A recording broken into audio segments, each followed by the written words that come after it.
My name is Margaret Hensley. I am 65 years old, a widow who spent most of her life as a school librarian in a small town where order and words mattered more than money. I thought I had raised my only son to understand respect and gratitude, but on the night he won the lottery, he proved me wrong in the cruelest way. The rain was hammering down so hard that the gutters overflowed, flooding the walkway. My suitcase split open on the front steps, spilling clothes into the mud. Ethan stood in the doorway, his face twisted with contempt, shouting, "Freeloader! Don't expect a penny from me!" He had the look of a man intoxicated by sudden wealth, but also blinded by arrogance. Clara, my daughter-in-law, stood behind him, her arms folded tightly, her face unreadable. And Victor, his so-called friend, leaned against the doorframe with a smirk that cut deeper than the storm. That was the night my son kicked me out of my own home, the very day he claimed a $22 million lottery prize. He didn't even notice that the ticket he waved around so proudly wasn't in his name. I said nothing. Silence, I realized, was more powerful than his rage. If you've ever been betrayed by someone you love or forced to face humiliation when all you gave was kindness, then you'll understand why I'm sharing this story. Stay with me, because what followed wasn't just about money. It was about dignity, about the truth no storm can wash away. But before I take you further, let me invite you to settle in. If stories like this speak to your heart, if you believe in quiet strength and finding justice even when the world thinks you've lost, then this space is for you. You're welcome here, and I hope you'll stay until the end. The rain stung my cheeks as I bent down to gather my scattered clothes. Each blouse and skirt was soaked, plastered with dirt from the yard. My hands trembled, not from the cold, but from the realization that my own child could turn so merciless overnight. I remembered the mornings when I used to pack his lunch, write his name in neat block letters, and whisper encouragement at the school gates. Now he hurled that very name back at me like an insult. Clara stepped forward for a moment, and for a second I thought she might help. Instead, she closed the door slowly, the chain rattling into place. My body shook from the weight of rejection heavier than the storm itself. I lifted the broken suitcase, the handle snapping in my grip, and walked down the driveway with rain dripping down my collar. Every step echoed with disbelief. How had I become a burden in the house I once held together? The yellow glow of the porch light dimmed behind me as Ethan slammed the door. In that moment, the warmth of family that had anchored me all my life flickered out. The wind whipped through the trees, carrying Victor's laughter after me, cruel and mocking. I stopped under the street lamp, clutching the soaked clothes to my chest, and whispered to myself, "So this is how it ends." Yet beneath the ache, another thought stirred, quiet, persistent, like the steady beat of my heart. He never even looked closely at the ticket. He never saw the signature I had placed with care. He thought he had shut me out forever. But sometimes silence carries more power than shouting, and sometimes patience has the sharpest edge of all. When I finally found a dry place to rest that night, my thoughts didn't linger on the rain or the sting of my son's words. They drifted back to gentler times when life seemed simpler and promises still carried weight. I remembered the first lottery ticket Ethan and I ever bought together. He was just a boy then, barely tall enough to see over the counter at Mr. Cole's gas station. I can still hear his excited voice tugging at my sleeve, begging me to let him scratch off the numbers. We lost, of course, but we laughed the whole way home, our hearts light with the silly dream of what if. That was the first time he told me, "Mom, if we ever win, we'll split it right down the middle." His eyes had shone with such honesty that I never questioned the promise. As the years passed, buying a ticket became our little ritual. Not every week, not enough to matter, but just often enough to keep the dream alive. Sometimes after work, on my way home from the library, I'd stop at the counter, and if Ethan was with me, we'd choose the numbers together. He'd pick his birthday, I'd pick mine, and we'd joke about what we would do if fortune ever smiled on us. His plans always leaned toward flashy cars and grand houses, but mine were humbler. I pictured a porch with a sturdy swing where I could sit and read in the evenings, perhaps with a cup of tea warming my hands. That swing became a symbol to me, a dream within reach if luck ever turned our way. There was one rainy afternoon I recall most vividly. Ethan must have been about 16. We ducked into Mr. Cole's station, dripping wet from walking back from town. I bought a ticket, and we huddled together near the candy rack as he scratched it with a coin from my purse. When the numbers didn't line up, I sighed, but he laughed, throwing an arm around my shoulder. "Don't worry, Mom. One day we'll hit it big. And when we do, you'll never have to work another day in your life." His voice carried a warmth that made me believe him. It wasn't about the money. It was about his promise, his assurance that he saw me, that he valued the years I had poured into raising him. Now, sitting alone with my damp clothes hanging over a chair to dry, I thought about how fragile that promise had become. I could still picture the little boy pressing his forehead against the glass counter, eyes wide with wonder. That boy was gone, replaced by a man who had forgotten kindness in the face of sudden wealth. It wasn't just the money that cut deep. It was the betrayal of our shared history, the memory of laughter turning to scorn. I remember one particular evening when he was already married to Clara, but still struggling to make ends meet. He had called me after work and asked if I wanted to stop by the station on our way home. Clara had teased him gently, saying, "You and your mom with those tickets." But he insisted we buy one, and when we did, he leaned close to me and whispered, "Remember our deal, Mom.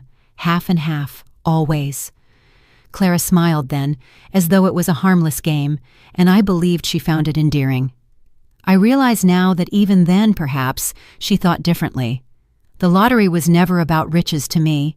It was about hope, about sharing a small dream with the child I loved. It was about imagining a world where the sacrifices I made, staying late at the library for extra hours, cutting corners on groceries, skipping vacations, would someday be acknowledged with a simple gesture, a swing on a porch, a quiet afternoon free from worry.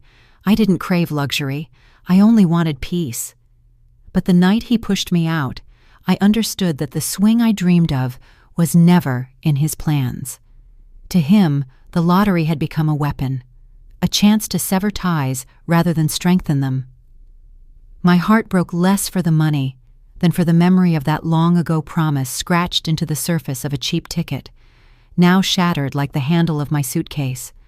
Still, as painful as it was to recall, those memories gave me strength. They reminded me that I was not crazy to expect better, that I had once known a version of my son capable of love and loyalty.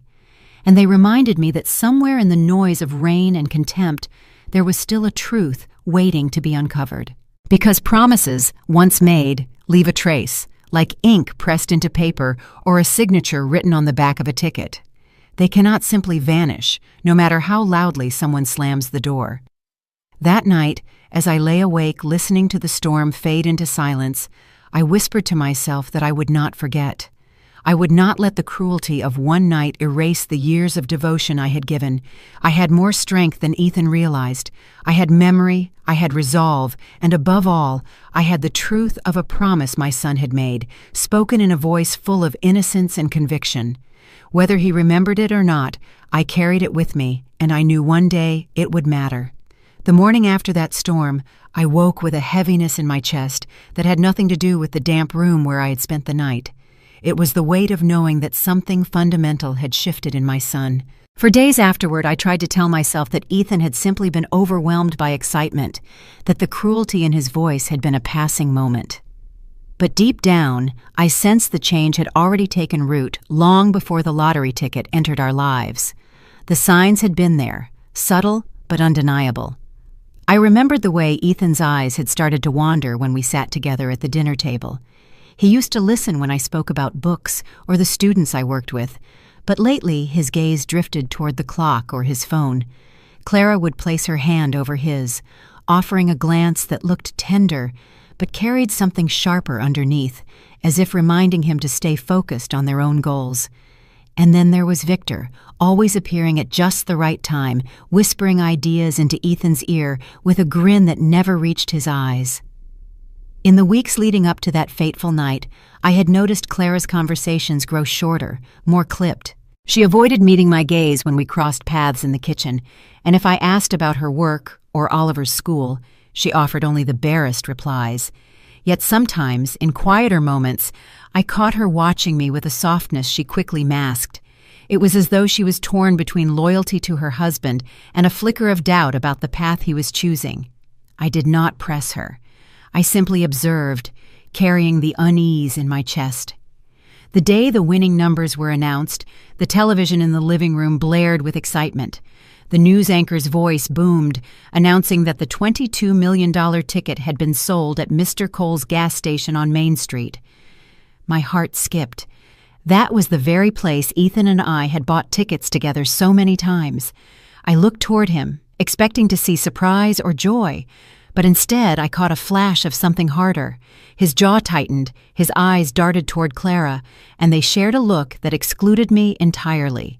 Later that evening, I walked into the kitchen to find Clara standing by the window, her hands wrapped around a mug she hadn't touched. She turned as I entered, and though she offered a smile, her voice betrayed her unease. "Funny about the winning ticket, isn't it?" she said softly. "Mr. Cole must be thrilled to have sold it." Her words seemed harmless, but her eyes avoided mine, fixed instead on the steam curling from her cup. I felt the air shift between us, heavy with what went unspoken. Victor appeared more often in those days, too. He would swagger into the house as though he belonged there, his laughter loud, his presence filling every corner.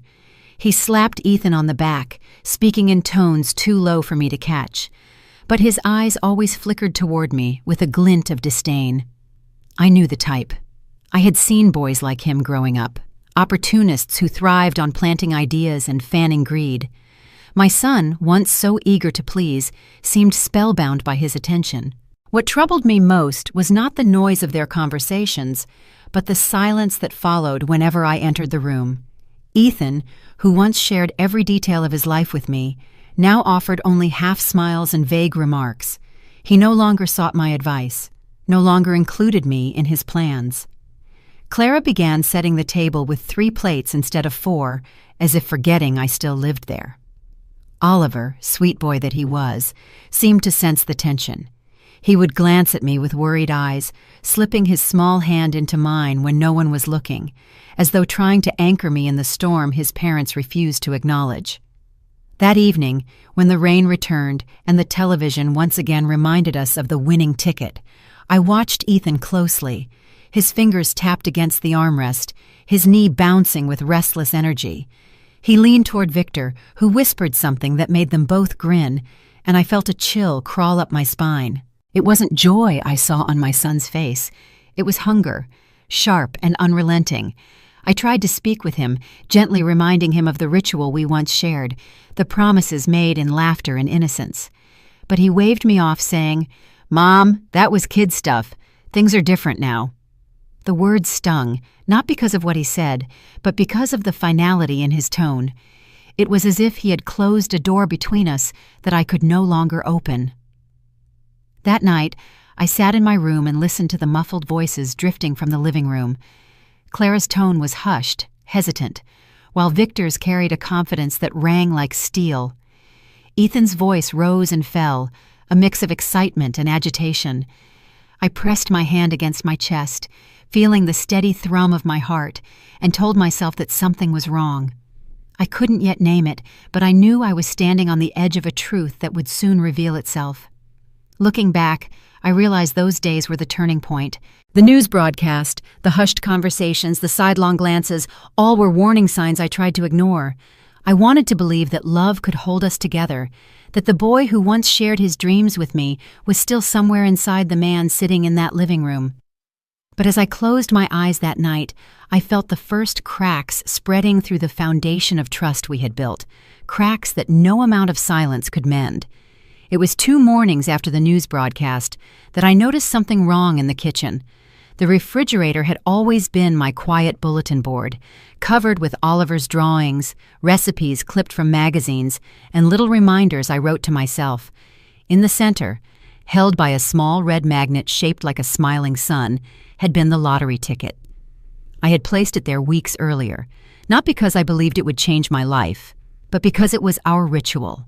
I wanted to keep it safe, visible, a reminder of hope tucked between grocery lists and Oliver's crooked stars. That morning, the magnet was still there, grinning foolishly as always, but the ticket was gone. At first, I thought perhaps I had moved it myself. I searched the drawers, flipped through the piles of mail, even checked the wastebasket. Nothing. My heart sank as I pressed my hand against the cool metal of the refrigerator door. The absence of that little slip of paper filled the room like a missing heartbeat. I turned slowly, my eyes falling on Clara, who was at the stove stirring a pot of oatmeal. She turned and smiled at me, a smile so sudden and sweet it almost startled me. "Good morning, Margaret," she said brightly, too brightly. "I made enough for you as well. Why don't you sit down?" Her voice was syrupy, her tone uncharacteristically warm. Clara had never been unkind, but her affection was usually reserved for her son or her husband. This performance of hospitality felt staged, almost rehearsed. She placed a bowl in front of me, adding a spoonful of honey the way she knew I liked it, and patted my shoulder. It was the kind of gesture I had longed for, but instead of comforting me, it deepened my suspicion. I lifted the spoon slowly, my appetite gone. "Clara," I said softly, "have you seen the ticket I left on the fridge?"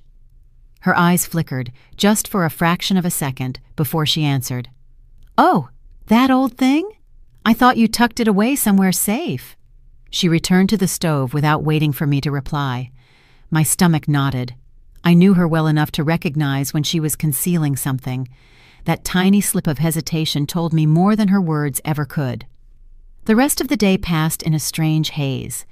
Ethan returned from work earlier than usual, his mood electric. He kissed Clara on the cheek, clapped Victor on the back, and barely acknowledged me as I sat with my tea. They huddled together in the living room, whispering, chuckling, Victor's voice rising in bursts of triumph. When I entered the room, the conversation fell silent.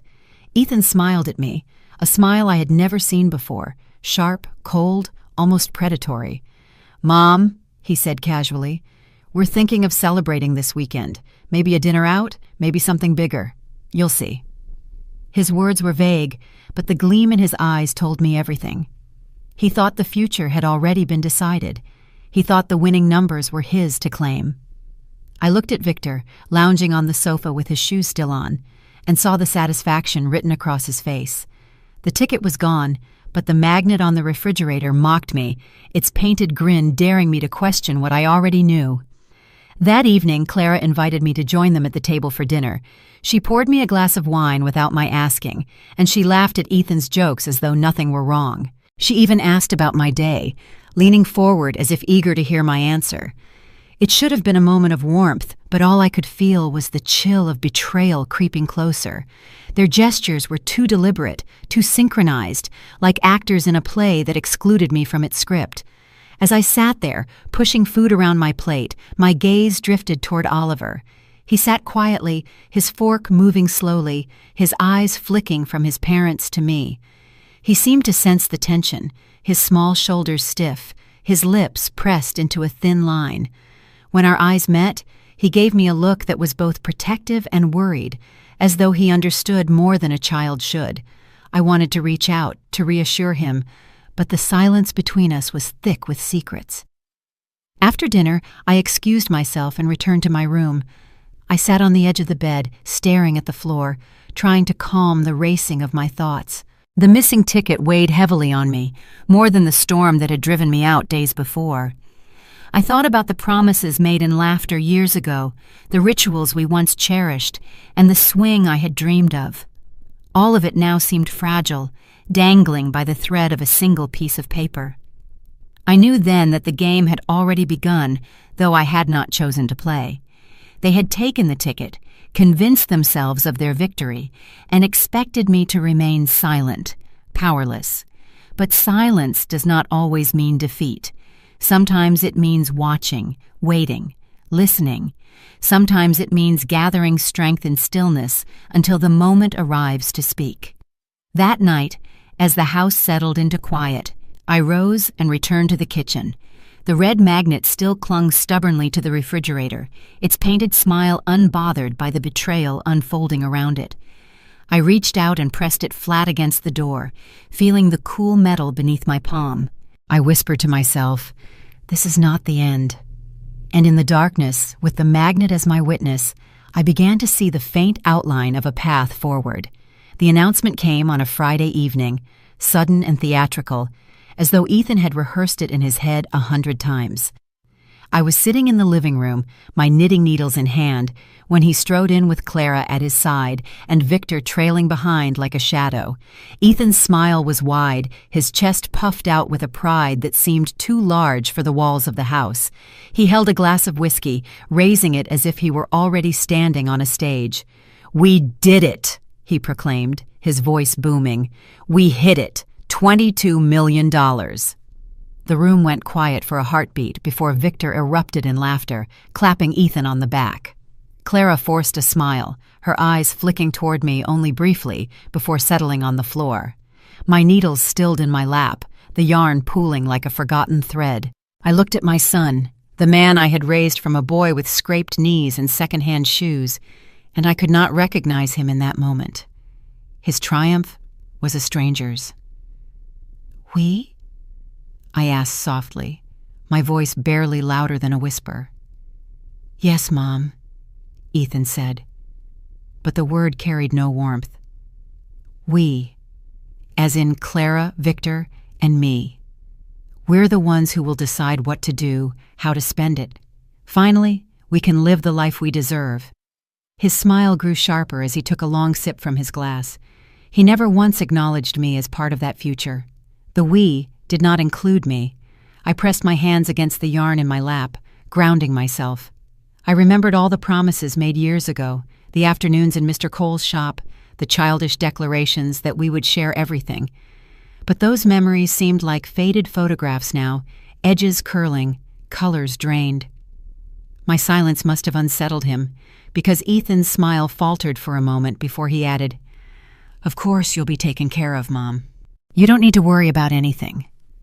The words sounded rehearsed, meant more for Clara and Victor than for me. Clara shifted in her seat, her fingers twisting the edge of her sweater. For a brief moment, our eyes met, and I thought I saw conflict flicker there, but she looked away quickly. Victor, meanwhile, leaned forward, his elbows on his knees, grinning at me as though daring me to question their story. Ethan raised his glass higher. "To freedom, to fortune, to the future." He downed the rest of the drink in one swallow, then slammed the glass on the table, the sound ringing through the room. I sat still, my face calm, my heart beating steadily despite the storm inside.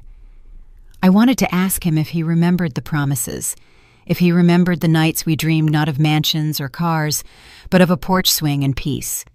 But I knew the question would fall on deaf ears. So I said nothing. I let the silence stretch, let it fill the room until Ethan shifted uncomfortably, until Victor looked at me with a smirk that couldn't hide his unease. "Don't you have anything to say, Mom?" Ethan demanded, his voice rising slightly. I looked at him and offered the smallest of smiles. "Congratulations." The word hung in the air like smoke, too thin to grasp, yet thick enough to choke him.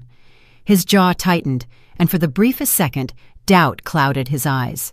Then he turned away, brushing off the moment with a forced laugh. They began talking quickly after that, plans for new cars, vacations abroad, investments Victor claimed he could manage. Clara listened, her hands folded neatly in her lap, nodding when expected but rarely speaking. I watched her carefully, noting the tightness in her jaw, the way her eyes sometimes strayed toward Oliver's empty chair. My grandson was at a friend's house that evening, spared from the spectacle, though I knew he would feel its weight soon enough. The conversation swirled around me, words of extravagance and entitlement, a chorus of greed that drowned out reason. I sat quietly, observing, letting each sentence etch itself into my memory. They spoke as if the world had already shifted in their favor, as if nothing could undo the certainty of their victory. But beneath their laughter, I sensed the fragility of their triumph, a thin shell waiting for the slightest pressure to crack. When the evening finally wound down, Clara gathered the glasses and plates, moving with mechanical precision. Ethan disappeared into the study with Victor, their voices muffled but animated. I remained in my chair, staring at the yarn tangled in my lap, my fingers tracing the loops absent-mindedly. I felt the weight of disappointment pressing against my chest, heavier than the storm had been days before. Yet beneath the disappointment was something else, a steadiness, a knowledge that ran deeper than their boasts. They thought the victory was theirs alone, but I knew the truth. I had signed that ticket with my own hand. My name was written across its back, quiet but indelible. They had overlooked it, blinded by greed, but I had not. When Clara returned from the kitchen, she paused by the doorway, her eyes lingering on me. For a moment, her lips parted as though she might speak, but she closed them again and turned away. I watched her retreat, wondering if the sweetness she had shown in the kitchen the day before was guilt or a warning, or both. As the house settled into uneasy quiet, I gathered my knitting and rose. I walked past the study where Ethan and Victor's voices still rose and fell, past the kitchen where Clara stood motionless, staring out the window into the night. I climbed the stairs slowly, each step measured, each breath steady. In my room, I closed the door gently and sat on the edge of the bed. The night was thick with silence, but inside me something stirred, not anger, not despair, but resolve. I had been cast aside, dismissed, treated as an afterthought in the very home I had built. Yet I knew the story was far from over. The lottery was not simply a number drawn on television. It was a bond, a promise, a piece of paper that carried more than wealth. It carried my name. The days after Ethan's declaration were strangely quiet, as if the house itself held its breath. He stopped speaking to me except for clipped commands, and Clara moved about with a stiff politeness that only deepened the gulf between us.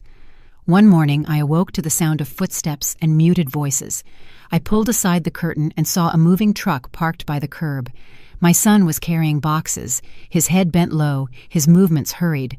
Clara followed behind him, her arms full, her eyes darting around as though she feared being seen. They had not told me a thing. I wrapped my shawl around my shoulders and stepped outside. The air was cool, tinged with the scent of wet grass.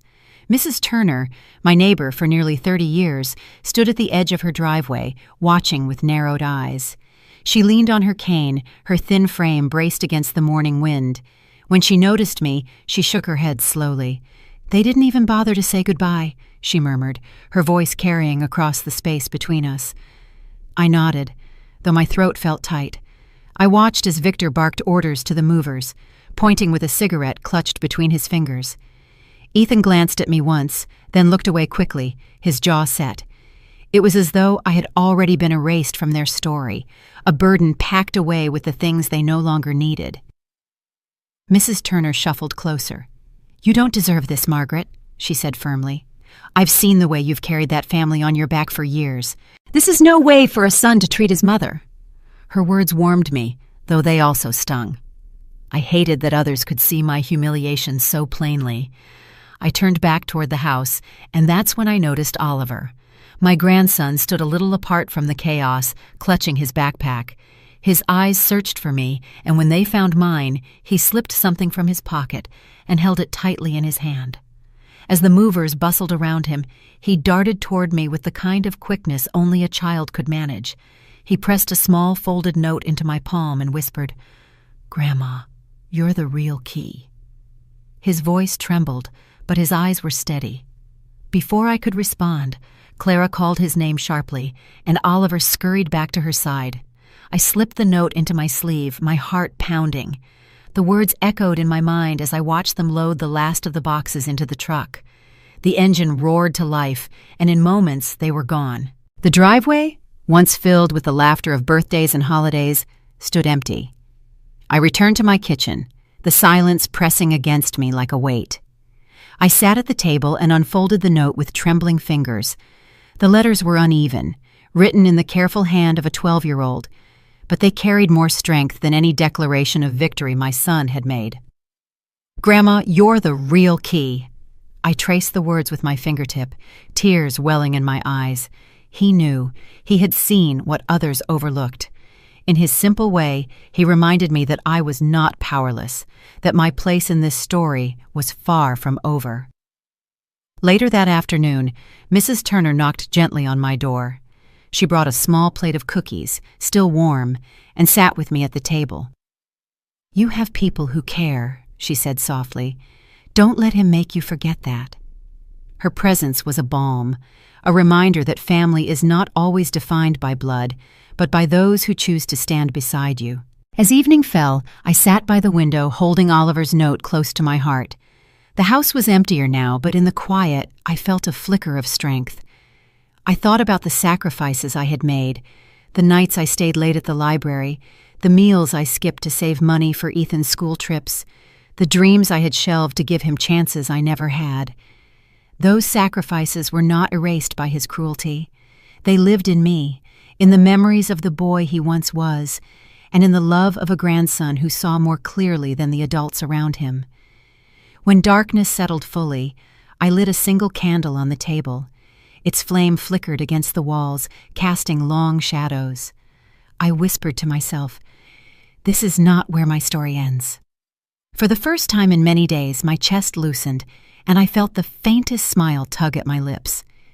Ethan might have taken the house, the ticket, and the comfort of belonging, but he had not taken my resolve. And he had not taken Oliver's quiet loyalty, a thread of light weaving through the dark. I blew out the candle, letting the smoke curl upward, and pressed the folded note back into my pocket. Tomorrow would bring challenges I could not yet name, but I knew this much. I was not defeated. I was still here, still standing, and in my silence, I carried a truth my son had overlooked. I woke the next morning with Oliver's note still folded in my hand. The words had burned themselves into me through the night. "Grandma, you're the real key." I couldn't stop turning them over in my mind. A child's handwriting, uneven and rushed, yet steady in its truth.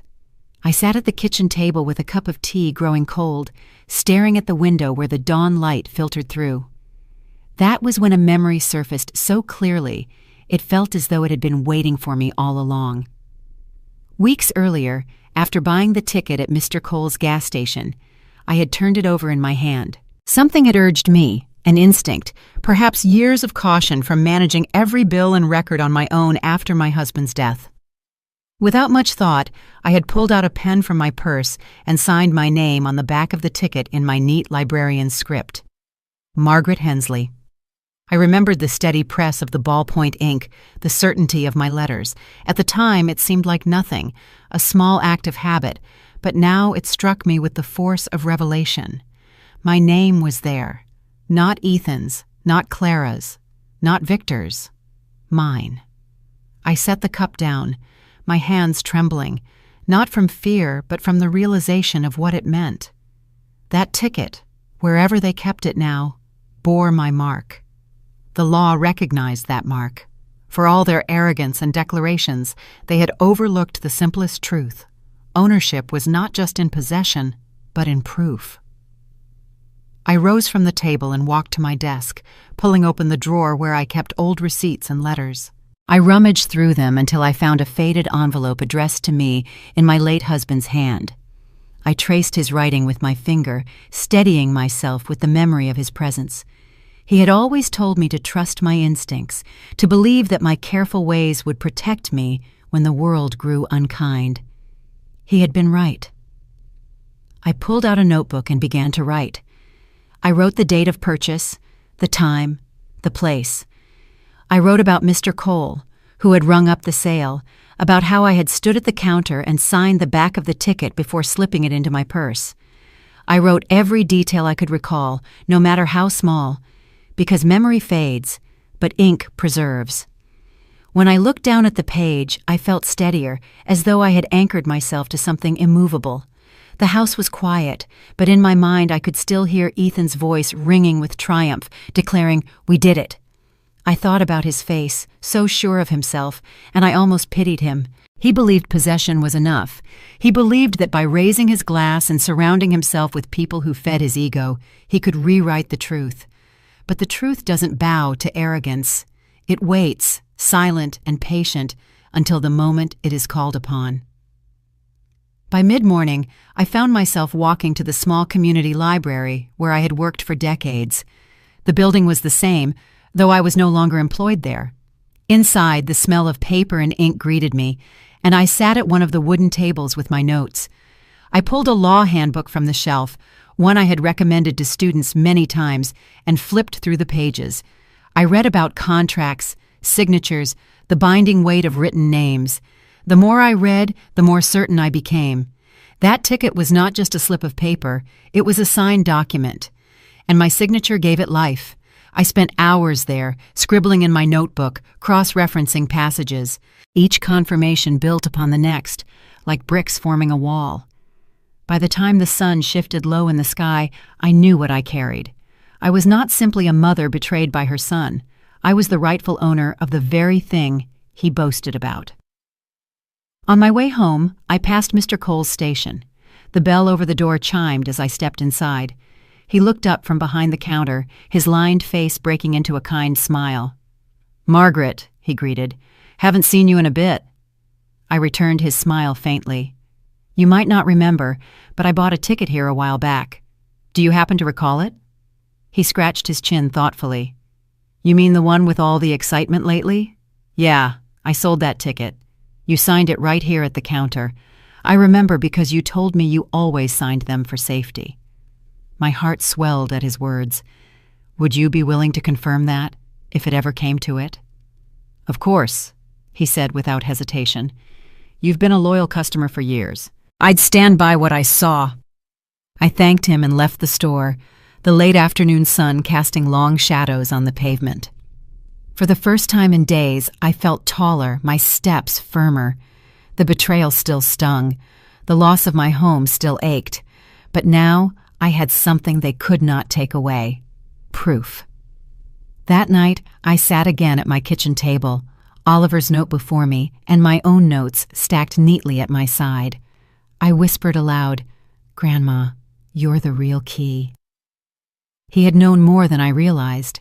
He had trusted me to see what others missed. And he was right. I folded my papers carefully and placed them in a folder. As I slid it into the drawer, I felt a calm resolve settle over me. Ethan thought he had locked me out of his life, but he had forgotten the simplest truth. I had already secured my place in this story the moment I signed my name. I did not have to search long to see what Ethan was doing with his so-called victory. In this age, people announce their triumphs to the world before they have even settled into them. My son was no different. One evening, while sipping tea at the small kitchen table, I opened the tablet Oliver had once used for his homework and typed Ethan's name into the search bar. What appeared made my stomach tighten. There he was, standing in front of a gleaming new car, its paint catching the sun like liquid fire. Clara stood beside him in the photo, her smile stretched too wide, her eyes shadowed with something I recognized as unease. Victor lingered behind them, his arm draped over Ethan's shoulder like a crown he had appointed himself to place. The caption read, "From nothing to 22 million, hard work pays off." Hard work. The words nearly made me laugh. He had not even worked for the ticket. He had not even seen the name scrawled across its back. I scrolled further. Photos of dinners in glittering restaurants, glasses of champagne raised high, Victor's grin wider than ever. Ethan tagged Clara in posts that called her the luckiest wife alive.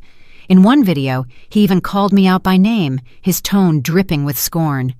"Some people just drain you dry," he said, lifting his glass. "But not anymore. We cut ties with the leeches. We're free." Clara sat beside him, nodding faintly, though her hands clenched around her napkin. I watched her carefully, pausing the video to study her face. She looked trapped, caught between the performance and her conscience.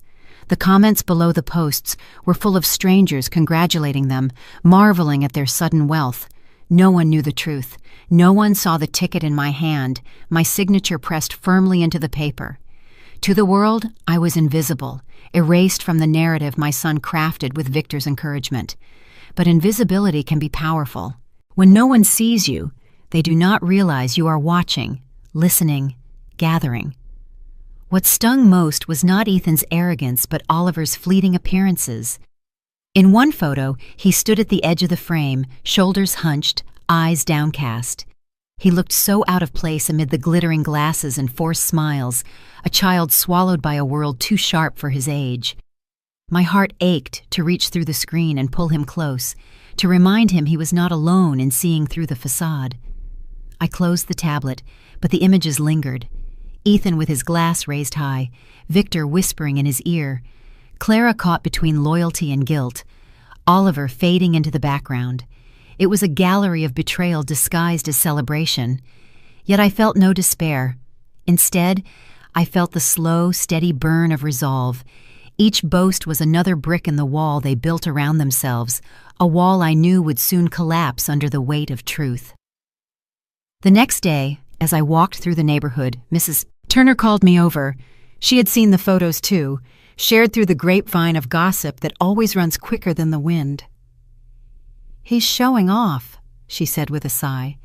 "But you and I both know pride comes before the fall."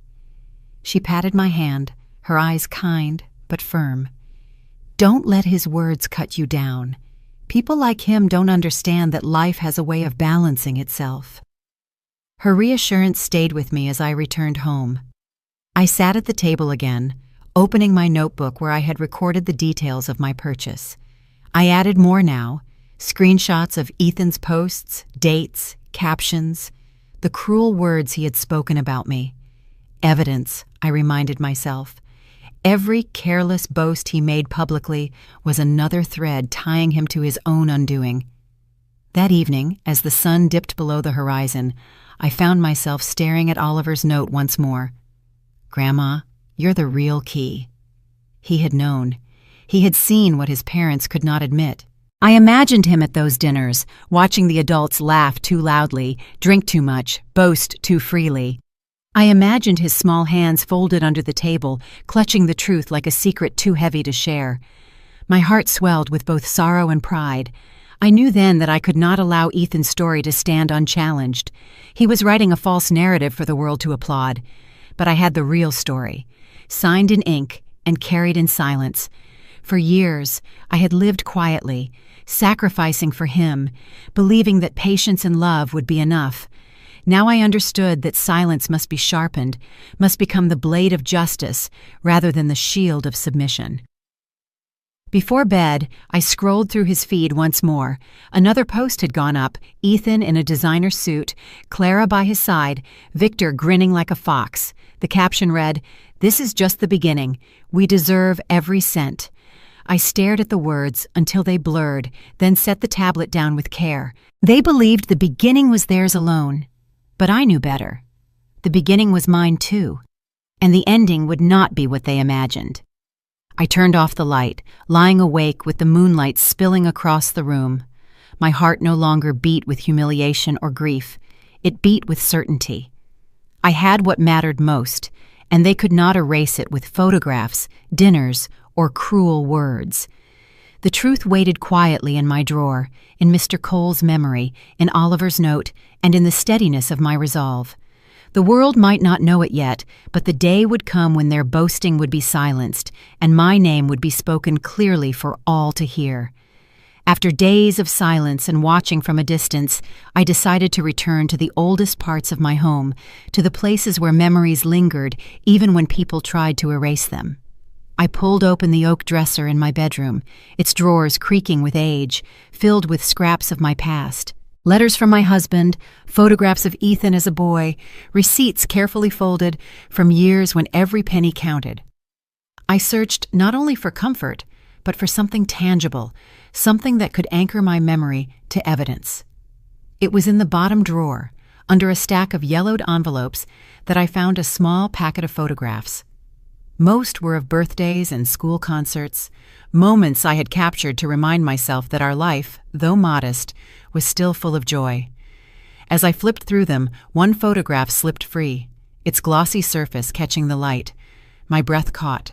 It was a picture of the lottery ticket itself. Weeks before, I had taken the photo absent-mindedly, using the small camera I often carried. I had been recording little things then, as though cataloging my daily life could preserve some measure of control. In the photograph, the numbers were clear, printed in neat rows. The date and time of purchase were stamped at the edge, and there, faint but visible, was the mark of my signature across the back. I stared at it for a long moment, the edges trembling between my fingers. I pressed the photograph flat against the table, tracing the numbers with my fingertip. Proof. The kind that could not be argued away, the kind that even arrogance could not deny. My heart steadied, the same way it had when I wrote my notes in the library. Each discovery was another thread pulling the truth together, weaving it into something unbreakable. I thought of Ethan then, his laughter echoing through the restaurant in the video, his glass raised as he dismissed me publicly. I thought of Victor's hand clapping his shoulder, urging him toward arrogance. I thought of Clara's clenched jaw, her silence louder than her agreement. And I thought of Oliver, slipping me that note with his small, determined hands. The photograph was not just proof of ownership. It was a reminder of all that had been betrayed and all that still remained to fight for. I placed the photo into the folder where I had been collecting evidence. My notes, the screenshots of Ethan's posts, and now this. I handled each page with care, stacking them neatly, aligning the edges as though order itself could give me strength. As a librarian, I had always believed in the power of documents, the permanence of ink and record. Now that belief became my shield. Later that afternoon, I walked into the kitchen and set the photo on the counter, leaning over it in the light of the window. Clara had once stood there, her face too sweet, her hands stirring oatmeal that carried the flavor of guilt. Now the counter held the image of the truth they had tried to hide. I whispered aloud, "You cannot erase me." As the day faded into evening, I heard laughter outside. Through the window, I saw my neighbors gathered, murmuring about the headlines they had read and the photos they had seen. Ethan was parading his new wealth so publicly that even strangers knew his story. Yet none of them knew mine. I held the photograph tightly, feeling its edges dig into my palm, a sharp reminder that my silence was not weakness. It was preparation. When the house grew quiet, I returned to my desk. I wrote again in my notebook, describing the photograph, recording the date I had taken it, noting the details visible. I slid the photo into a protective sleeve, the kind I had once used to preserve rare pages in the library. I smiled faintly at the thought. All my years among books and records had prepared me for this moment. Others might underestimate paper, but I knew better. Paper speaks. Paper endures. Before bed, I pulled Oliver's note from my pocket and placed it beside the photograph. The two pieces of paper, one scrawled by a child and one printed by a machine, lay together as if in conversation. Both told the same truth in different languages, that I was not powerless, that I was not erased, that I was still the key to everything. I closed my eyes with the knowledge that while Ethan flaunted his illusions of power, I held the quiet certainty of evidence. That night, sleep came more easily than it had in weeks. My dreams were not of betrayal, but of a porch swing, finally built, swaying gently in the breeze. I woke at dawn with the image still in my mind, my heart steadier than it had been since the night of the storm. The path forward was becoming clear. Step by step, piece by piece, I was gathering what I needed. The photograph was not just a picture. It was a beginning. The morning I decided to return to Mr. Cole's gas station, the air was brisk with the scent of autumn leaves. My hands shook slightly as I buttoned my coat, but it was not fear that unsettled me. It was anticipation. I had my notebook tucked neatly in my bag, the photograph of the ticket in its sleeve, Oliver's note folded carefully in my pocket. Each piece felt like a stone laid into the foundation of something solid, something no storm of arrogance could wash away. When I pushed open the glass door of the station, the familiar chime of the bell greeted me. The place looked the same as it had for years. Shelves lined with snacks, the hum of the old refrigerator, the faint aroma of coffee drifting from the pot by the counter. Mr. Cole stood where he always did, behind the register, his glasses perched low on his nose. He looked up, and his face broke into a smile. "Margaret," he said warmly, "haven't seen you in a while. How are you holding up?" I offered a small smile. "One day at a time, Mr. Cole. I came because I need to ask you for something important." He leaned forward, concern softening his lined face. "Anything." I took a deep breath. "Do you remember the day I bought the lottery ticket here? The one everyone's been talking about?" He adjusted his glasses, nodding slowly. Of course I do. You stood right there at the counter, signed the back of it before you even left. I remember because I joked that you must have the luck of a gambler's wife, always so careful. Relief washed through me. Would you be willing to say that to someone official, if it came to it? His answer came without hesitation. You bet I would. Margaret, I've known you for 30 years. You've never been anything but honest. If you say that ticket is yours, I'll stand by it. I felt my throat tighten with gratitude. Thank you. There's more, though. I need to know if your cameras were running that day. Mr. Cole's brows lifted. They were. We upgraded the system last year. Records go back months. He tapped the counter, thoughtful. Give me a second. He disappeared into the small office behind the counter, and I stood there with my heart pounding in my ears. The seconds stretched until he returned carrying a hard drive and a laptop. He set it on the counter, the screen glowing faintly as he pulled up the files. What day was it again? I told him, and he scrolled through the timestamps until the feed appeared. And there I was, grainy but clear, standing at the counter with my purse slung over my arm. The camera showed me pulling out a pen, turning the ticket over, and signing my name. The angle wasn't perfect, but it was undeniable. Mr. Cole leaned closer, nodding firmly. There it is, proof as plain as day. I couldn't take my eyes off the screen. For so long I had felt erased, invisible in my own life. Now, in the black and white glow of the footage, I saw myself preserved, my actions undeniable. My signature had weight. My presence could not be ignored. Can I get a copy of this? I asked softly. Of course, he said, already clicking through menus. Within minutes, he had transferred the file onto a flash drive and pressed it into my hand. Keep this safe, Margaret. It might be worth more than the ticket itself. I held it tightly, the small plastic case warm against my palm. Thank you, Mr. Cole. You don't know what this means to me. He smiled kindly. I think I do. Sometimes the truth takes its time to show itself, but it always does.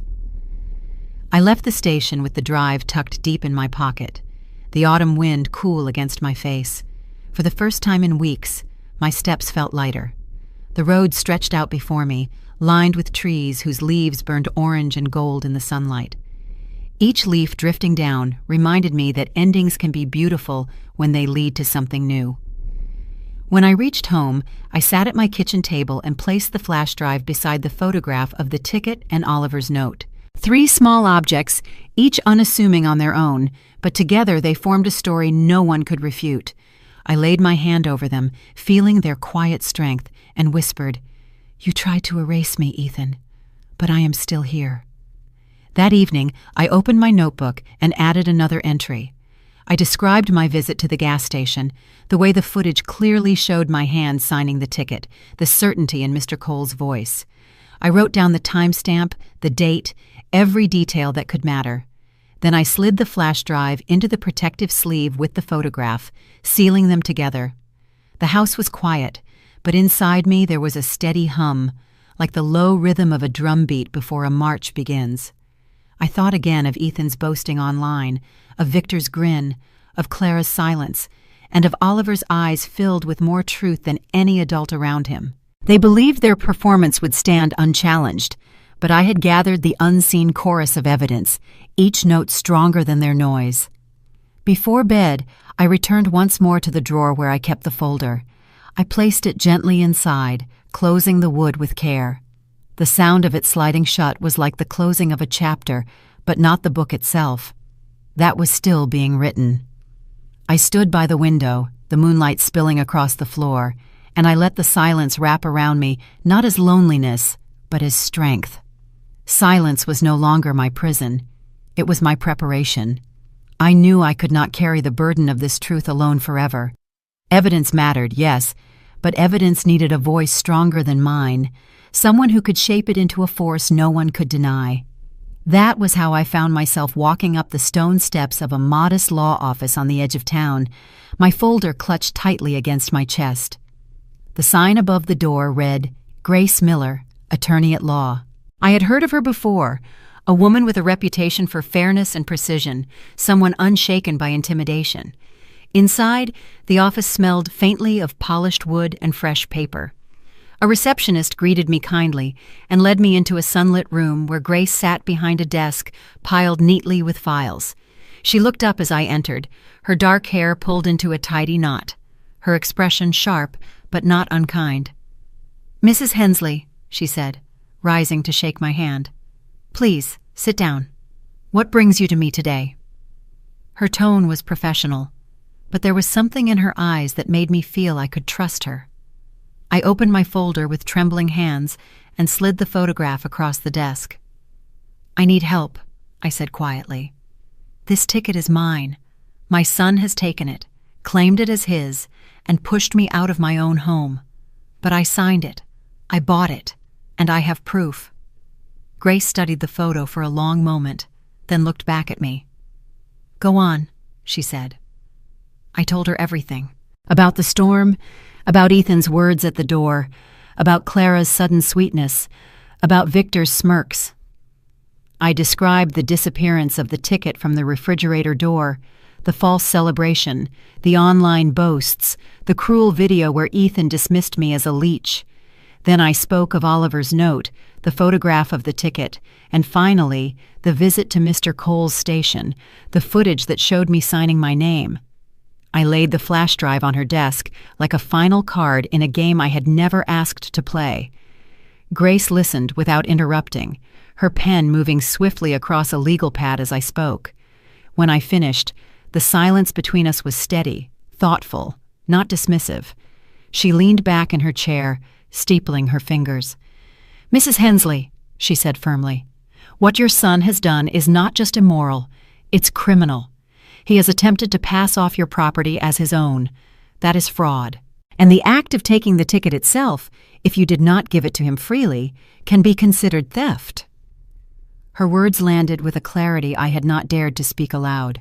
Theft, fraud, the names of what he had done.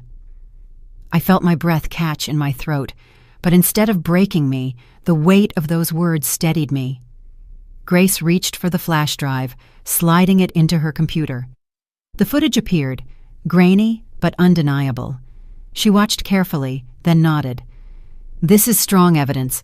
Combined with your signature and the photograph, it creates a case that will stand. We can file an injunction immediately to freeze any payout until ownership is resolved." I pressed my hands together in my lap. "Do you think we can win?" She met my gaze, unwavering. "This isn't about winning or losing, Mrs. Hensley. This is about the truth. And the truth is on your side. Once the Lottery Commission sees this evidence, they cannot release funds to your son. We'll make sure of that." The certainty in her voice wrapped around me like armor. For weeks I had lived under humiliation, cast aside as though my life's worth could be measured in inconvenience. But now, sitting across from this woman who spoke with calm authority, I felt seen again, not as a burden, not as a victim, as someone who still held power. Grace pulled a stack of forms from a drawer and began to explain the process. How she would file the paperwork, how we would present the evidence, how the payout would be frozen until the matter was settled in court. Her words were precise, but beneath them was something stronger: conviction. She believed me, believed in me, in a way my own son had refused to. When I left her office, the sun was setting, casting long golden streaks across the sidewalk. I held the folder close, now thicker with her notes and copies of the filings. Each step felt lighter, as though the weight I had carried since that stormy night was finally shifting. I whispered to myself, "You are not erased. You are not invisible. The law sees you." At home, I placed the folder back in its drawer, laying Oliver's note on top of it. The words, "You're the real key," seemed to shine brighter now, as though my grandson had known all along that the key was not just love, but proof. I sat at the table with a cup of tea and let the quiet fill me, not as loneliness, but as a calm before the storm to come. That night, for the first time in weeks, I allowed myself to breathe deeply.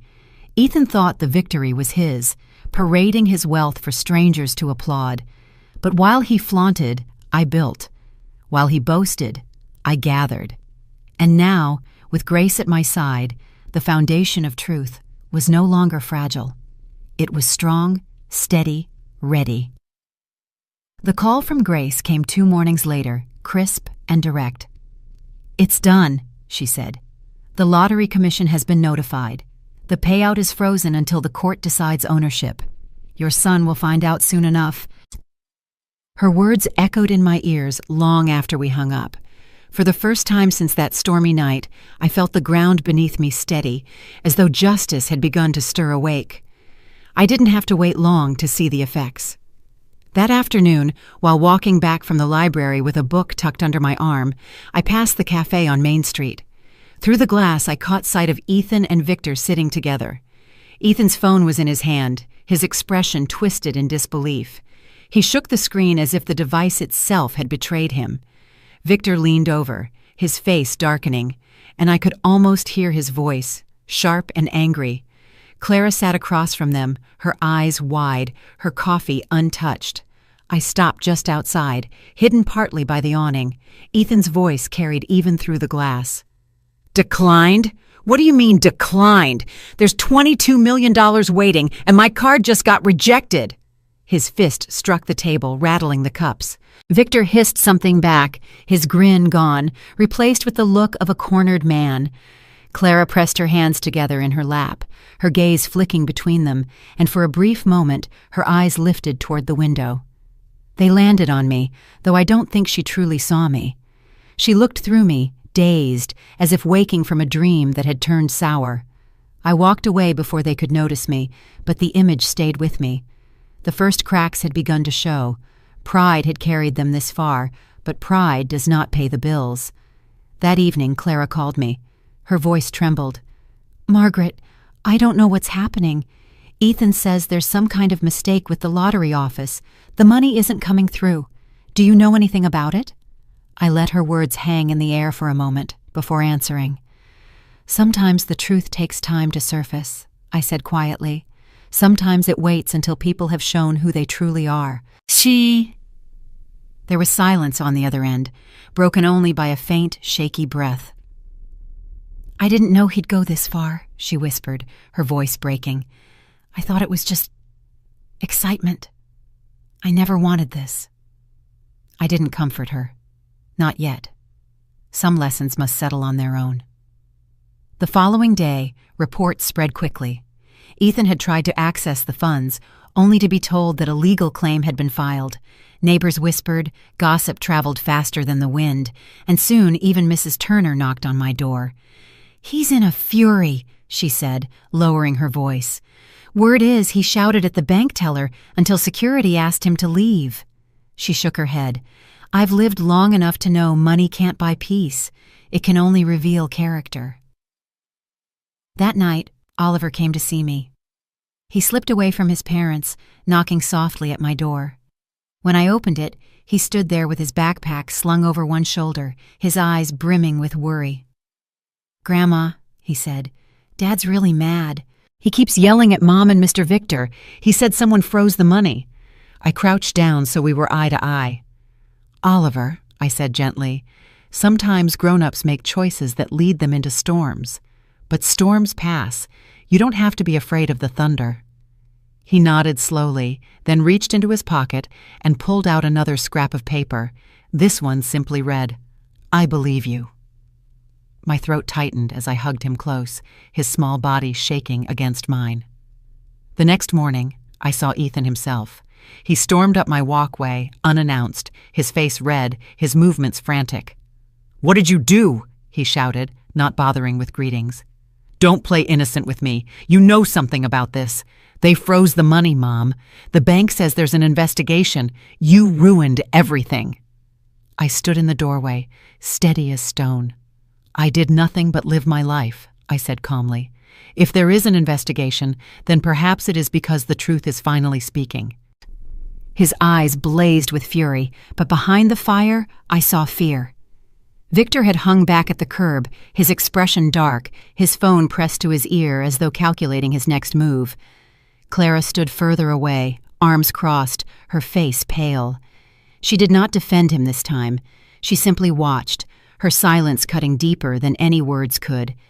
Ethan cursed under his breath and turned away, pacing like a trapped animal. I did not move from the doorway.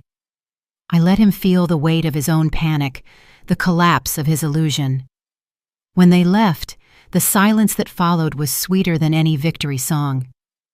I returned inside and poured myself a cup of tea, sitting at the table with Oliver's note in my hand. The house was still, the candlelight flickering softly, and for the first time I felt the tide had turned. The chaos was theirs now, not mine. Their cards were being declined, their voices rising in panic, their nights restless with worry. I, meanwhile, sat in quiet certainty, my evidence safe in its drawer, my ally Grace ready to act. That night, as I lay in bed, I thought of the storm that had driven me out weeks earlier. The rain had soaked me through, stripped me of dignity, left me trembling in the dark. But storms are not endless. They pass, leaving the air clearer than before. And now, as Ethan and Victor scrambled in their fury, I could finally see the sky breaking open, pale and calm. That night, after the shouting at my doorstep and the chaos of seeing Ethan unravel, I sat alone in the quiet of my kitchen. The candlelight flickered across the walls, and I let the silence seep into me, not as emptiness, but as space to breathe. For weeks, I had been carrying anger and disbelief like stones in my chest, but now I felt something softer rising. Memories, long buried under the noise of betrayal, began to surface. I remembered the years when Ethan was small, and it was just the two of us after my husband passed. Money was always tight, but I never let him see how many nights I went without so he could have enough. I used to cut coupons from the paper, carefully planning meals that would stretch across days. Once I went nearly 3 months without buying myself new shoes because he needed cleats for soccer. My soles were worn thin, but I smiled when I saw him running across the field, his face lit with joy. I remembered giving up smoking after my husband's death, not because I didn't crave the comfort, but because every dollar mattered. I would sit by the window at night, my hands trembling, whispering to myself that the money saved could buy Ethan a better future. The smell of smoke lingered in my memory, but it was replaced by the sound of his laughter, and that was enough. There was the winter when the heating bills soared higher than I could manage. I bundled myself in layers, wrapping blankets around my shoulders while I kept the thermostat low so he wouldn't know how close we were to running out of money. He never noticed because I made hot cocoa every night, distracting him with stories from the books I borrowed from the library. My own fingers ached with cold, but his cheeks were flushed with warmth. I remembered the countless nights I stayed at the library after hours, volunteering for extra shifts, cataloging books in silence so that I could earn just enough to keep us afloat. My body ached, my eyes strained, but I told myself it was worth it if Ethan never had to feel poor. Every dollar went toward his needs, his education, his dreams. I sacrificed, not because I wanted recognition, but because it was what mothers do. We give until we are nearly empty, hoping the child will one day understand. And then there was the porch swing. I had dreamed of it for years, a small luxury, nothing extravagant. I had seen one in the hardware store window once, painted white, the chains sturdy, the seat wide enough for two. I told myself that one day, when Ethan was settled and we were comfortable, I would buy it. A place to sit in the evenings with tea, to rest my weary bones, to feel the breeze against my face. But each time I saved a little, something came up. His school trip, his braces, the car breaking down. The swing was always postponed, set aside for his sake, and eventually I stopped mentioning it altogether. Now, as I sat at the kitchen table, the memories layered themselves like pages in a book, each one heavy with sacrifice, but also threaded with love. I did not regret what I had given, but I could not deny the ache of realizing how quickly he had forgotten. Perhaps he had never truly seen what it cost me to give him everything. Perhaps he believed comfort had always been his by right. The flame of the candle flickered, and I placed my hand over Oliver's note once more. That little scrap of paper, scrawled in his childlike hand, reminded me that not all was lost. Someone saw me. Someone noticed, and that knowledge healed a part of me I hadn't realized was broken. I leaned back in my chair, closing my eyes. In the darkness, I saw myself younger, holding Ethan's hand on the walk to school, carrying a lunch I had packed from scraps, whispering encouragement as he faced the world.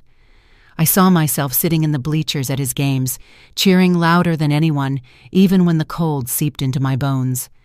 I saw the nights I sat up with him when he was sick, wiping his forehead, humming softly to soothe him. All the little things, invisible in the moment, now came rushing back like a tide, and with the memories came something unexpected. Peace. I had given him my best. I had poured myself into his life, and even if he had turned cruel, it did not erase what I had done. My worth was not defined by his rejection. My worth was in the love I had given, in the strength I had built, in the quiet dignity that still lived within me. I opened my eyes and looked at the candle burning low. For the first time, I did not feel weighed down by betrayal. I felt steadied by the knowledge of who I was. Ethan could lie, Victor could sneer, Clara could falter, but none of them could erase the truth of my sacrifices. They were written into every breath I had taken for years. Before bed, I wrote one more entry in my notebook, not evidence this time, but memory. I listed each sacrifice I could recall, each moment I had chosen him over myself, each time I had silenced my own needs for his comfort. I wanted it written down, not as proof for a court, but as proof for myself. Proof that I had lived with love, that my life had not been wasted on bitterness. As I closed the notebook, I whispered to the quiet house, "I see you, Margaret. I see all that you gave." And with that, I blew out the candle and let the darkness settle, not as fear, but as rest. The day of the hearing arrived with a sharp chill in the air, as if even the weather knew something monumental was about to unfold. I dressed with care, choosing a simple navy dress and the pearl necklace my husband had given me on our 20th anniversary. As I stood before the mirror, I saw not a woman broken by betrayal, but someone steadied by years of survival, a woman who had faced storms and was still standing. When Grace arrived to pick me up, her presence was calm, professional, yet quietly reassuring. The courthouse was crowded that morning. Reporters lined the steps, their cameras flashing as soon as they caught sight of Ethan striding up with Clara and Victor at his side. He looked pale despite his attempt at bravado, his suit pressed but his tie knotted carelessly. Victor whispered in his ear, gesturing with sharp movements, while Clara walked slightly behind them, her face pale and drawn. I followed Grace through the doors, my steps slower, but each one carried the weight of truth. Inside the courtroom, the atmosphere was thick with tension.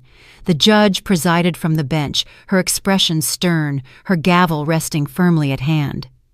Ethan sat across from me, his posture rigid, his jaw tight. When his eyes met mine, there was no warmth, only defiance. Yet I noticed the faintest tremor in his hand as he adjusted his tie.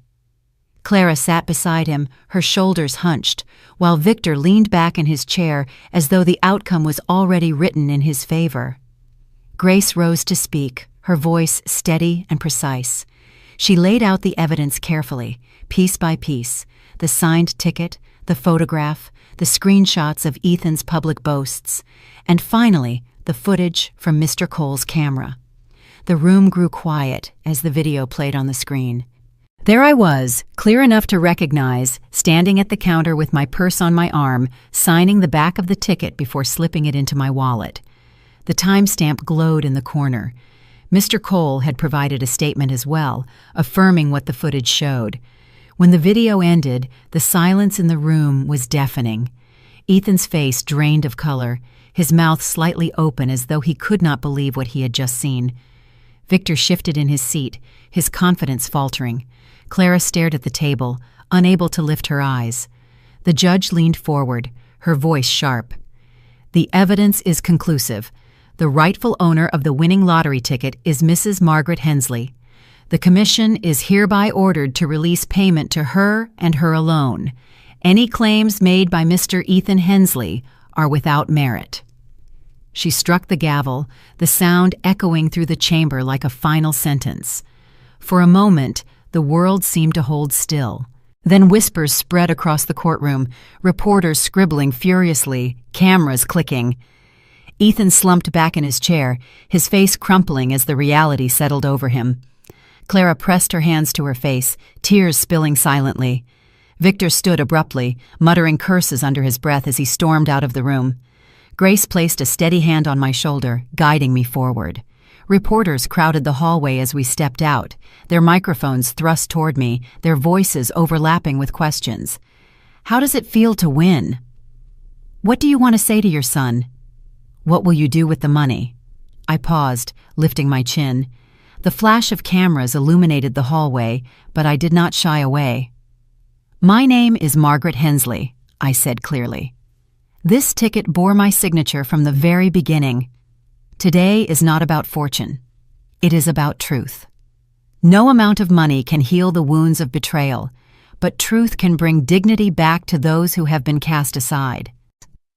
The words hung in the air, and for a moment, even the reporters seemed struck silent. Then the questions began again, louder this time, but I did not waver. I let them take their photographs, let them record my face, because it was not shame they would capture, it was resolve. Outside, the cold air met my skin like a baptism, sharp but cleansing. Grace walked beside me, her calm presence anchoring me. I could hear Ethan's voice somewhere behind us, raised in anger, blaming everyone but himself. But his words no longer pierced me. They were noise, nothing more.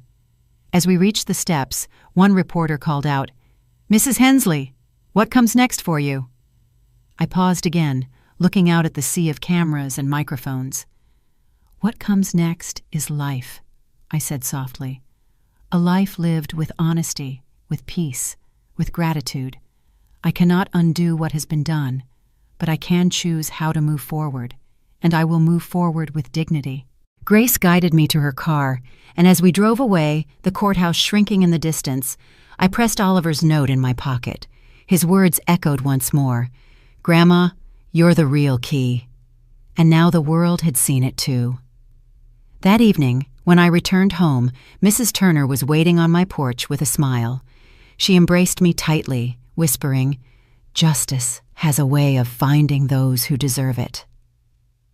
I held her close, tears pricking my eyes, not from sorrow, but from release. Later, as I sat at my kitchen table with the folder of evidence now resting closed, I realized I no longer needed to prove anything. The truth had been spoken aloud, confirmed by the law, witnessed by the world. For the first time in months, I felt the weight lift completely. The storm had broken, and in its place was clear sky. It was the morning after the court hearing when the phone rang. I had barely finished my tea, the steam still curling in the air, when Ethan's number lit up the screen. For a moment, I considered letting it ring until it stopped, but something in me needed to hear his voice, to know what desperation sounded like after arrogance had fallen silent. I picked up. His voice burst through the line, raw and unsteady. "How could you do this to me? To your own son? Do you have any idea what you've done? They froze everything. The cars, the house, the accounts. Gone. People are calling me a fraud. I can't show my face anywhere. You've ruined me." I listened quietly, letting him spill his rage. His words tumbled out in broken shouts, laced with the panic of a man who had built his castle on sand and watched it collapse. When he paused to catch his breath, I spoke, my voice calm, deliberate. "No, Ethan, I didn't ruin you. You ruined yourself when you chose greed over family, when you called your mother a freeloader, when you tried to erase the truth written in my hand." There was a long silence.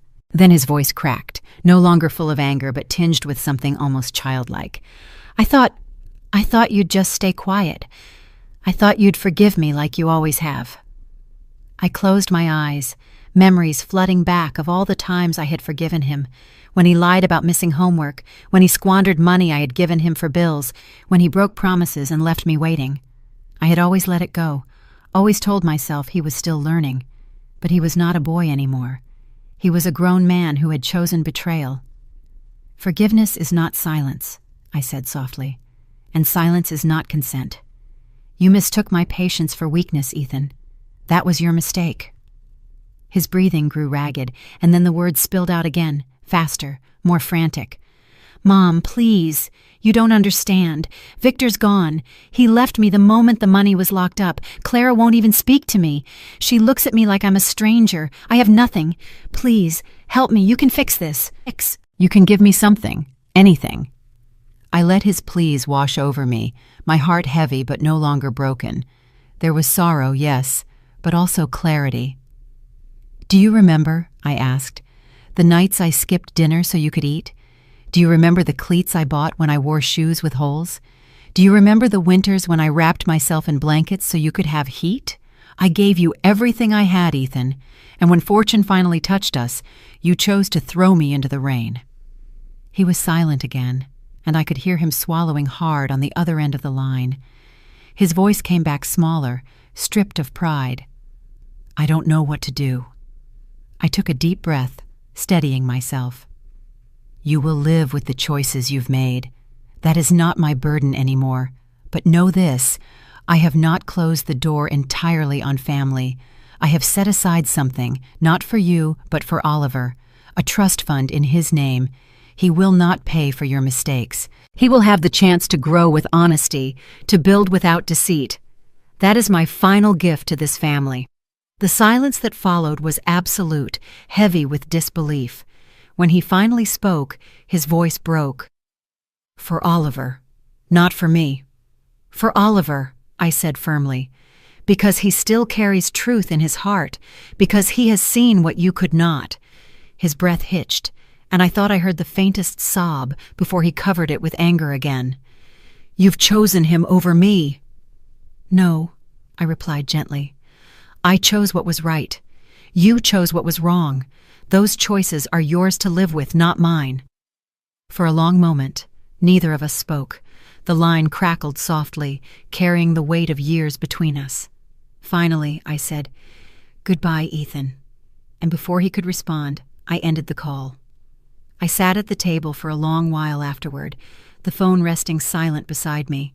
The ache in my chest was real, but it was no longer the sharp wound of betrayal.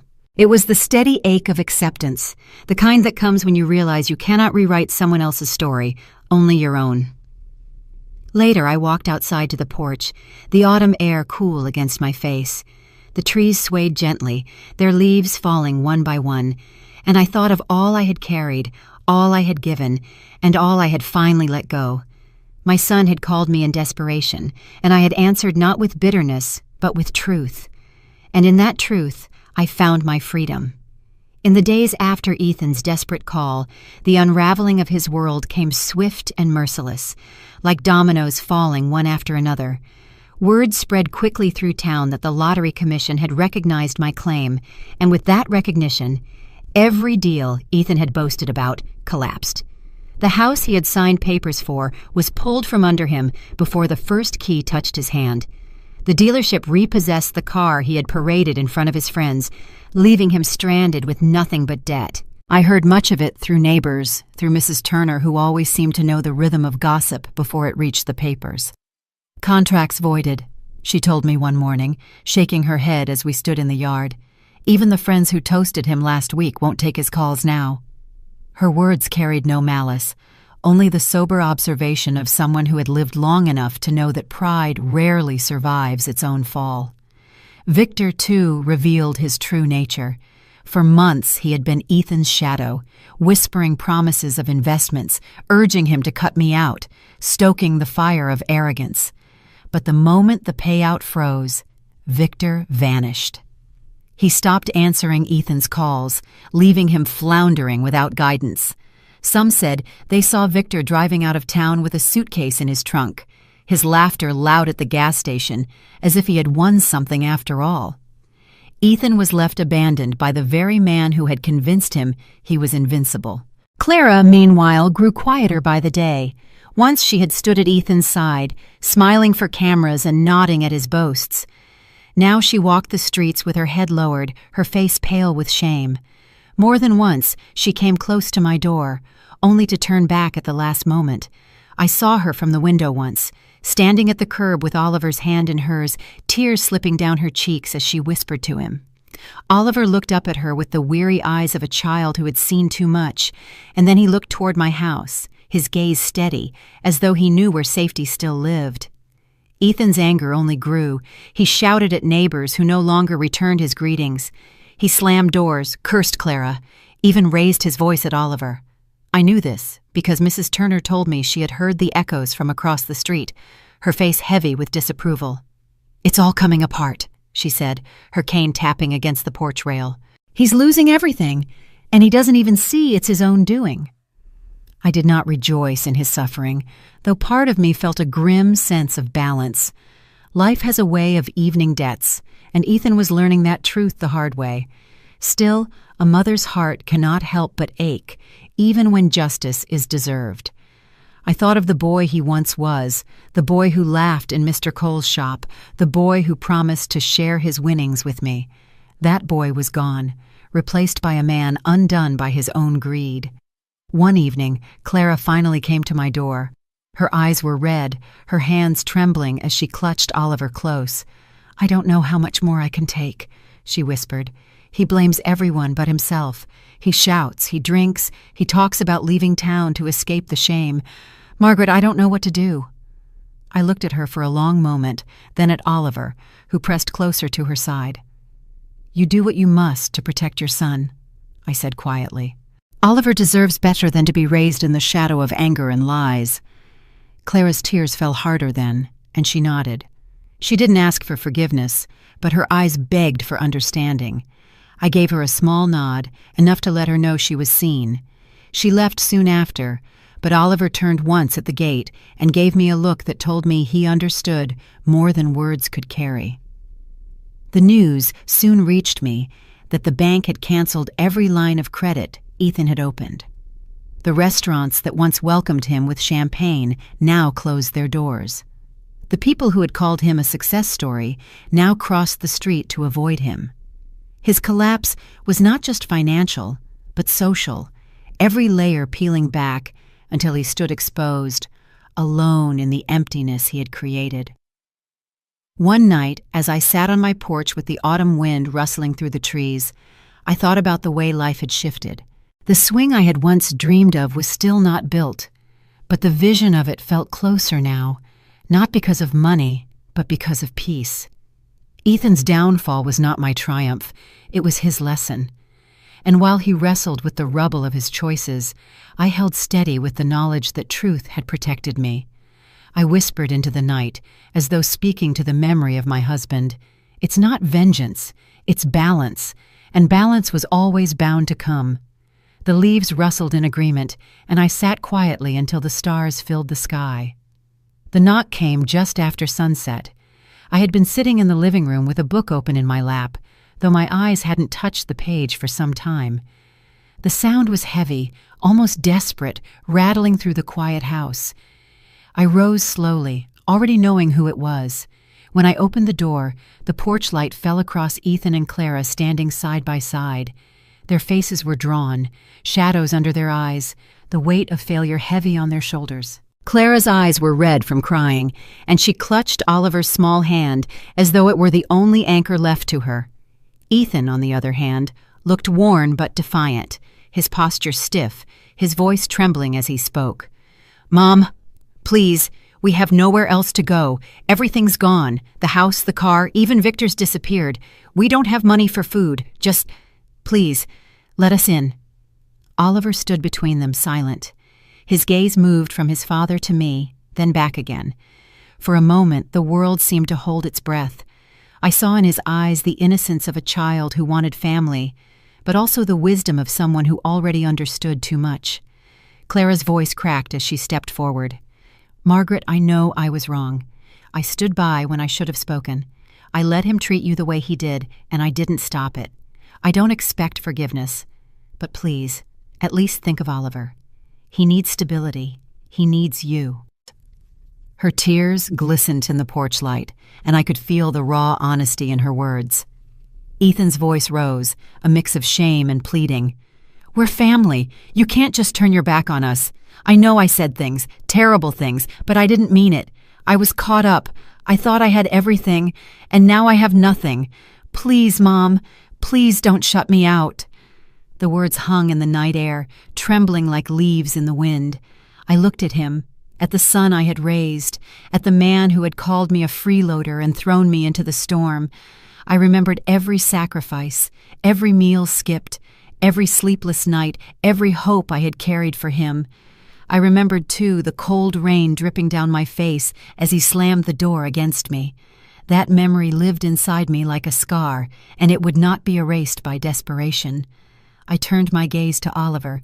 His eyes met mine, wide and searching. Without a word, he let go of Clara's hand and ran forward, wrapping his arms tightly around my waist. "Grandma," he whispered, his voice trembling, "I want to stay with you." His small body pressed into mine, and I held him close, feeling the strength of his choice. Clara's sobs grew heavier then. She covered her mouth with her hands, tears streaming down her cheeks. Ethan stared at Oliver as if he could not believe what he was seeing. His face crumpled, anger mixing with grief, his pride collapsing in the space of a heartbeat.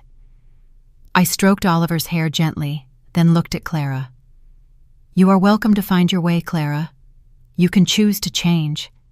But Ethan," I turned back to him, my voice firm, steady, final.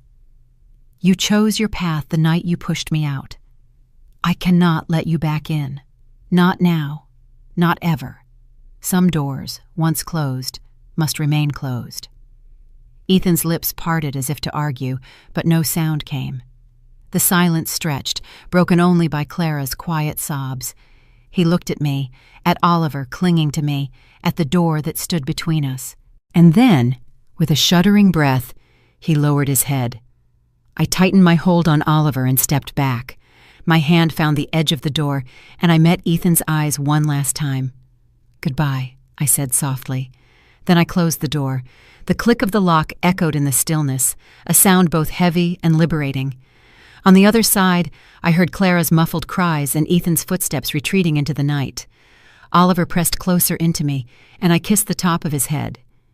Inside, the house was filled with silence once more, but it was no longer the silence of loneliness. It was the silence of release, the silence of a door closed not in fear, but in strength. I carried Oliver into the living room, the porch light fading behind us. He looked up at me with tired eyes, and I whispered, "You are safe here. You are always safe here." He nodded and leaned against me, and for the first time in years, I felt the weight of family not as burden, but as blessing. That night, as I tucked Oliver into the guest room bed, I lingered by the doorway for a long while, watching his steady breathing, listening to the calm rhythm of sleep. I knew tomorrow would bring questions, challenges, perhaps even more pleading.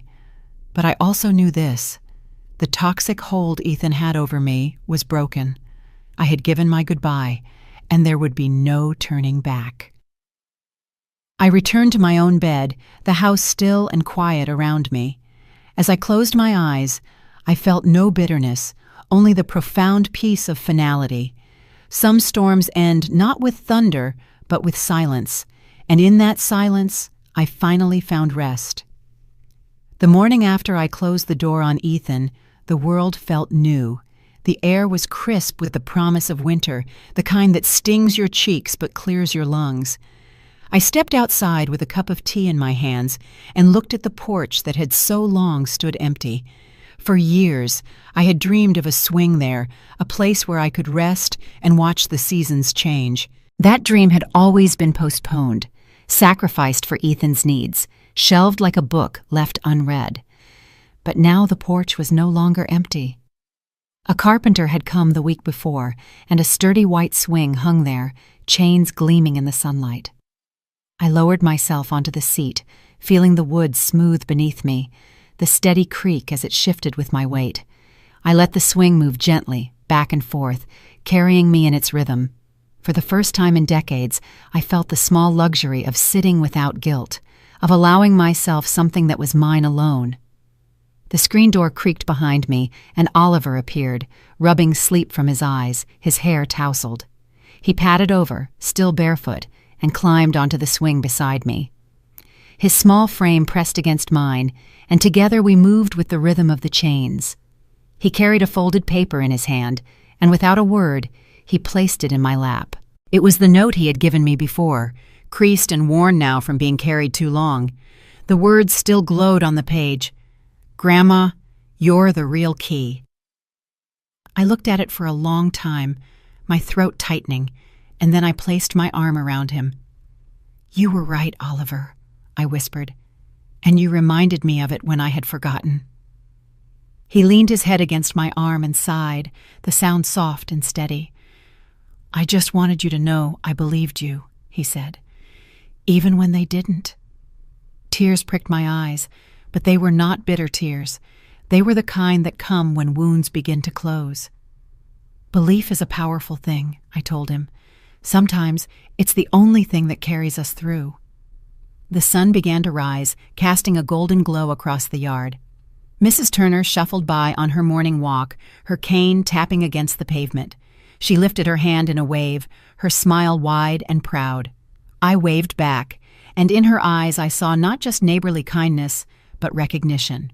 She had seen me through the storm, and now she saw me in the calm that followed. Oliver shifted, looking up at me with curious eyes. "Grandma, what will you do with the money now?" I smiled faintly, sipping my tea. "Money doesn't change who we are, Oliver. It only shows us what we value. I will use it to build something lasting. Part of it will be for you, so you can grow into a man who doesn't have to repeat your father's mistakes. And part of it will go to the community, to the library, to families who struggle the way we once did. Because wealth means nothing if it doesn't help others." He nodded thoughtfully, his young face wise beyond his years. "That sounds right," he said simply. The swing rocked gently beneath us, and I thought about how different the world felt now. For so long, I had lived in the shadow of silence, bearing sacrifice after sacrifice, my worth questioned, my dignity bruised. But now, with the swing beneath me, the child beside me, and the truth standing tall, I felt whole again. Later that morning, Clara appeared at the gate. She did not come inside, but she stood there watching us. Her eyes were swollen from tears, her face pale, but there was a quiet strength in her stance I had not seen before. She gave a small nod, almost a bow, and then turned away. It was not an apology spoken in words, but it was a beginning. I leaned back on the swing, breathing deeply. The note still rested in my lap, its edges frayed, its message eternal. It was more valuable to me than any bank account, more enduring than any title or claim. It reminded me that in the end, it wasn't money that defined us. It was choices. It was love. It was the courage to close some doors and open others. As the wind stirred, carrying the scent of autumn leaves, I whispered to myself, "You've come home, Margaret.